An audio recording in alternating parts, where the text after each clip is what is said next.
My dreams are nightmares. How can I sleep? You got the gun against me. What's going on, everybody? KingofDragons 5000 here, coming at you with another figure review. Today we'll be having a look at the McFarlane Toys DC Multiverse Target exclusive Superwoman from the Crime Syndicate. And so here we have Superwoman posing out of the packaging. Before we take a look at the figure, let's actually take a look at what she comes with. Superwoman does come with a Starro Spore, which does look really nice. It's similar to the one that we got with Ultraman. And then of course she does come with the main torso component of Starro the Conqueror. She of course does come with a McFarlane display stand, which is the norm, but other than that she doesn't come with anything else. So with that out of the way, let's have a closer look at Superwoman. So here we have a closer look at Superwoman, and McFarlane has done a really good job with this figure. I like the fact that she does look like an older version of Lois Lane, because in case you guys don't know, Superwoman is Lois Lane. She's not Diana Prince. She's the evil version of Lois Lane getting superpowers, and I really do like the face here. I know there's a lot of people that don't like it. They think it looks too old. I think it looks just right for Superwoman. I do like the hair sculpt. It's very nice. I do like the coloration in it. You can see there is some blue in the hair. They didn't leave it completely black, which I absolutely love when companies add those blue highlights to black hair. It does bring out a lot of the detail. As you can see right here, it's a very nice sculpt for her head, and the hair is painted very nicely. They didn't overdo the blue paint, which I'm really happy for.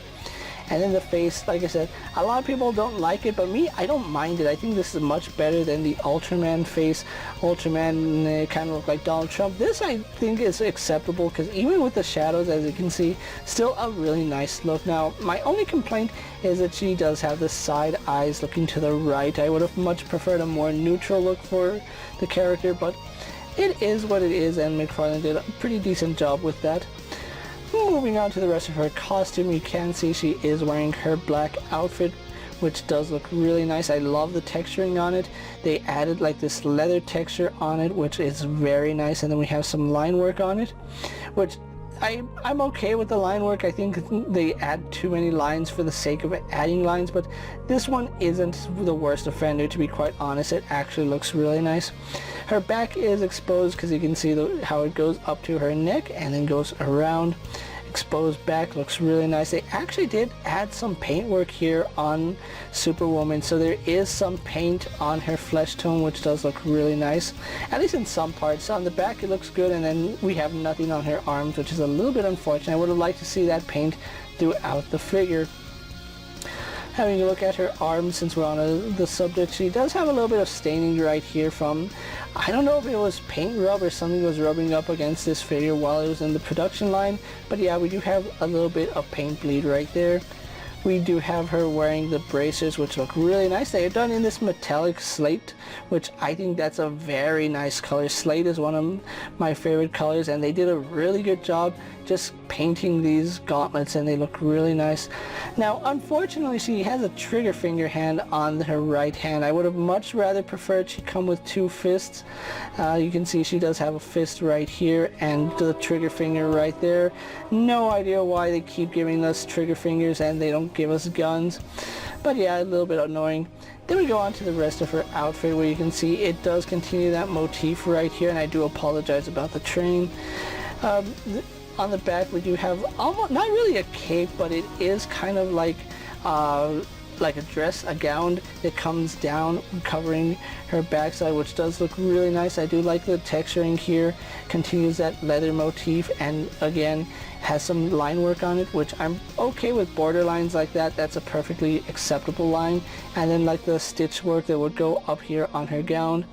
It's a very nice look for the character, and I really do like it. And then we have some more shading on her legs, although not as clean as on her back. They kind of did make this a little bit muddy. I would have much preferred a cleaner looking Superwoman, but overall still looking good. Then we do have her sandals, which you can see they are laced, kind of like Wonder Woman's boots. They look really nice. They're done in black, and the paintwork is pretty clean for the most part. It could be a little bit cleaner, but yeah, it is what it is, and it gives you the look that you need. And then of course she does have the pumps right here. It's not high heels, which I'm really thankful for, but it is a little bit of a heel, so you might have some issues trying to get her to stand, so do be aware of that. Other than that, Superwoman here is a very nice looking figure, and I'm actually happy to have it in my collection. So with that out of the way, guys, let's actually get her compared to other figures you may have in your collection. And so here we have Superwoman posed next to a Marvel Legends Cyclops and a DC Multiverse Superman. Here we have Superwoman posed next to a WWE Elite Scale figure and a Mezco 1/12 Collective Popeye the Sailor Man. And for one final comparison, here we do have Superwoman posed next to a Lightning Collection White Range and a Star Wars Black Series Mandalorian. So with the comparisons out of the way, let's actually have a look at Superwoman's articulation. Now, Superwoman does have a double ball joint in the head, which unfortunately doesn't go up or down as much as I would like. The hair does get in the way going back, and then her collar piece does get in the way going down, so she is slightly limited in the head articulation. She does tilt side to side as well as turn left and right. We do have ball joints going into the torso, which do rotate really nicely. You can see you pivot up, down, forward and back. Does go out to the side very far. You can see it goes past horizontal, goes all the way around, no problem. We do have a bicep swivel, which is a little bit stiff on mine, but it does function. We have a double bend here at the elbow. We do have a swivel hinge here at the wrist, so we do have in and out as well as up and down rotation depending on how you have that joint. So unfortunately, Superwoman does not have any articulation here in the mid torso. You can actually see that from the neck down to her waist, it's one solid piece, and this is just an overlay that goes over the main torso. So yeah, they didn't give us a torso cut here in the middle of her torso, so most of the articulation is done here at the waist, which you can see does tilt side to side, goes back a little bit, doesn't go too far forward, and of course does rotate. Legs do kick forward very nicely. I do like that. They kick back to about right there, going out to the side, no problem. We do have a very slight thigh swivel as well as double bend here at the knee, going back really far. Then we do have a swivel here at her ankle, which does move left and right. We have a hinge going up and down. We have forward facing pin for rocker ankle, although because she does have some pumps on, it does kind of give us a strange angle when we hit that forward facing pin, so do keep that in mind. And then for some reason she has a toe joint, which if you're in heels, you really won't have a toe joint to be a little realistic. But anyway, the figure moves very nicely and the balancing is no issue. So with that being said, guys, let's actually get her posed for my final thoughts and then we'll wrap up this review. And so here we have the McFarlane DC Multiverse Superwoman pose for my final thoughts, and overall I really do like the way Superwoman came out. Now there are some things I wish they had done differently. I think they could have done a better face sculpt on her, but for what it is, it still looks really nice. I do like it. The hair is absolutely perfect on this figure. I love the blue highlights on it, and it doesn't take away from the overall color scheme. It actually looks right, and I do like the paint work on her. For what little paint that is on her, I do like it, but I kind of feel like they could have done a little bit more on her flesh tone just to bring out some highlights in her arms. I know her back is done very nicely. Her legs are done okay. Her face paint is very nice.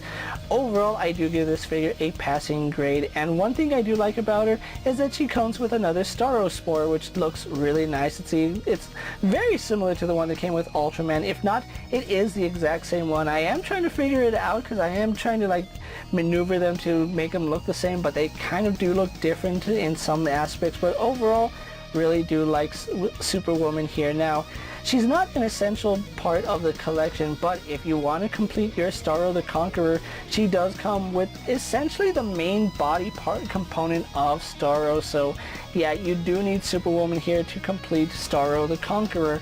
Now, Superwoman here is a Target exclusive figure, so if you are looking for the Crime Syndicate, you do have to pick them up either on Target.com or walk into Target and find them on the shelves. Now, I picked up this Superwoman in store. She was just sitting on the pegs, and I just had to pick her up. Having her in hand, I really do like the way she looks. Overall, the Superwoman here is a very nice addition to the collection. Now, she will run you about $25, which is a standard price for McFarlane Build-A-Figure, so I'm really not complaining, and Starro is looking like he's going to be a very, very nice looking figure. With that being said, guys, I'm KingofDragons 5000. Don't forget to like this video, leave a comment, subscribe to my channel. Go ahead and check out all my other action figure reviews as well as all my other McFarlane DC Multiverse videos. Hopefully you find them informative. As always, if there's a figure you would like to see me review, let me know down in the comments, and if it fits in my collection, I'll gladly have a look at it. While you're at it, check out my Instagram account for new and exciting action figure photos, and as always, ring that bell to be notified every time I upload a video. Until next time, guys, I'll see you later. Take care, everyone.